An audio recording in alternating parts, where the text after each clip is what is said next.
ছাত্র নেতারা যেদিন ভাতের হোটেল থেকে আন্দোলন বন্ধের ঘোষণা দেয় সেদিন বিএনপি আন্দোলন চালিয়ে না গেলে দেশ এখনো ফ্যাসিবাদের কবজায় থাকতো, এমন মন্তব্য করেছেন বিএনপির নির্বাহী কমিটির সদস্য বীর মুক্তিযোদ্ধা কাজী মনিরুজ্জামান।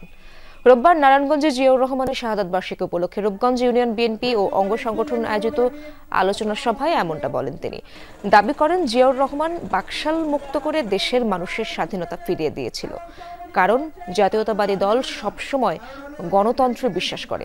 তিনি আরো বলেন, দেশের মানুষ ভোটাধিকারের জন্য ১.৫ যুগ অপেক্ষা করেছে।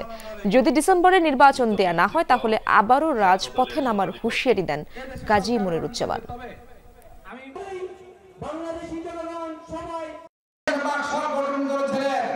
মানুষের কথা বলার অধিকার কেড়ে নিয়েছিলেন, পত্র পত্রিকার লেখার অধিকার কেড়ে নিয়েছিলেন।